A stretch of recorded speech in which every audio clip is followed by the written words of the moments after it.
नमस्कार। आइए आज बात करते हैं भारत की आंतरिक सुरक्षा से जुड़ी एक बहुत बड़ी कामयाबी की। ये कहानी है मिशन 2026 की और दशकों पुरानी एक समस्या के अंत की।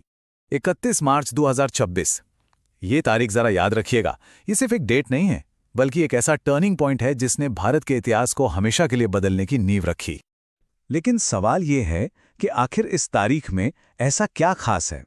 ये इतनी जरूरी क्यों बन गई? ठीक है, चलिए इसी सवाल का जवाब ढूंढते हैं और इस पूरी कहानी को समझते हैं। तो हमारी कहानी शुरू होती है लाल गलियारे के खात्मे से। देखिए, ये समझना होगा कि दशकों से जो एक विद्रोह की आग जल रही थी, उसे बुझाने के लिए एक बहुत लंबी और सोची समझी रणनीति बनाई गई। जरा इस स्लाइड पर नजर डालिए। ये जो बदलाव है ना, वो साफ साफ दिखता है। सोचिए, एक वक्त था साल 2014 के आसपास, जब ये लाल गलियारा नेपाल बॉर्डर पर पशुपति से लेकर दक्षिण में तिरुपति तक एक बहुत बड़े इलाके में फैला था। और आज अरे ये तो सिमटकर बस कुछ 100 वर्ग किलोमीटर के घने जंगलों में रह गया है। ये कितना जबरदस्त बदलाव है।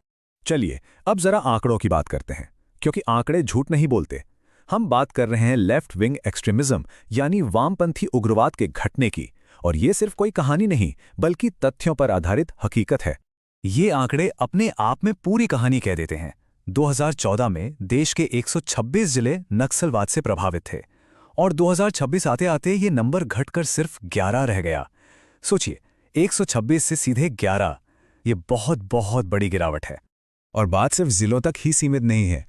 हिंसक घटनाओं में 53% की कमी आई और सबसे जरूरी, सिक्योरिटी फोर्सेस की शहादत में 73% और आम नागरिकों की मौतों में 70% की भारी कमी। ये आंकड़े ही इस स्ट्रैटेजी की सक्सेस स्टोरी बताते हैं। तो सवाल ये है कि आखिर ये सब हुआ कैसे? इसके पीछे का मास्टर प्लान क्या था? चलिए अब उसी ब्लूप्रिंट को समझते हैं जिसने ये सब मुमकिन कर दिखाया। इस पूरी कामयाबी के सेंटर में थी एक खास रणनीति, जिसका नाम था समाधान। ये एक मल्टी-प्रॉन्ग्ड अप्रोच था। इसका मकसद सिर्फ हिंसा से लड़ना नहीं था, बल्कि नक्सलवाद का जो पूरा इकोसिस्टम है ना, उसे जड़ से उखाड़ फेंकना था। इस पूरी स्ट्रैटेजी को हम 3 सिंपल पिलर्स में समझ सकते हैं: सुरक्षा, विकास और विश्वास। पहला, जमीन पर सिक्योरिटी फोर्सेस की पकड़ को मजबूत करना। दूसरा, रोड और कम्युनिकेशन जैसे इंफ्रास्ट्रक्चर को बनाना। और तीसरा, और शायद सबसे जरूरी, वहां के लोगों का दिल और भरोसा जीतना। और ये सब सिर्फ कागजों पर नहीं था, जमीन पर इसका असर देखिए। 586 से ज्यादा मजबूत पुलिस स्टेशन और 360 नए सिक्योरिटी कैंप बनाए गए। 12,000 किलोमीटर से ज्यादा नई सड़कें बनी और सबसे बड़ा गेम चेंजर, 8,500 से ज्यादा मोबाइल टावर लगाए गए, जिसने नक्सलियों का जो पूरा कम्युनिकेशन नेटवर्क था वो ही ध्वस्त कर दिया। साथ ही 2700 से ज्यादा पूर्व नक्सलियों को मेन स्ट्रीम में वापस लाया गया। अच्छा, ये तो हुई देश लेवल की बात।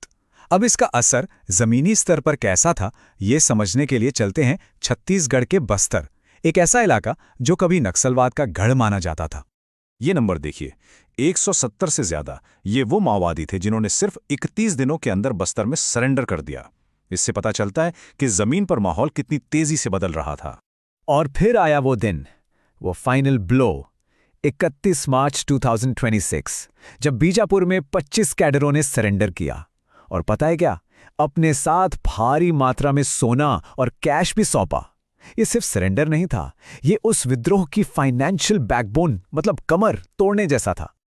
आज बस्तर में सचमुच एक नई सुबह है। दशकों से बंद पड़े गांवों में अब राशन की दुकानें और स्कूल खुल रहे हैं। जिन इलाकों में तिरंगा फहराने के बारे में कोई सोच भी नहीं सकता था, आज वहां हमारा झंडा शान से लहरा रहा है। पुनः नारगाम और धरती आबा जैसे प्रोग्राम्स युवाओं को एक नया भविष्य दे रहे हैं। तो ये सिर्फ एक मिलिट्री विक्ट्री नहीं है, ये असल में एक आइडियोलॉजिकल बदलाव है, एक नई शुरुआत का प्रतीक है। होम मिनिस्टर ने इस बात को बहुत अच्छे से समझाया। उन्होंने कहा, गोली की नली से निकलने वाली ताकत का भ्रम अब टूट चुका है। आज की पीढ़ी मतपेटी और विकास की शक्ति पर विश्वास कर रही है।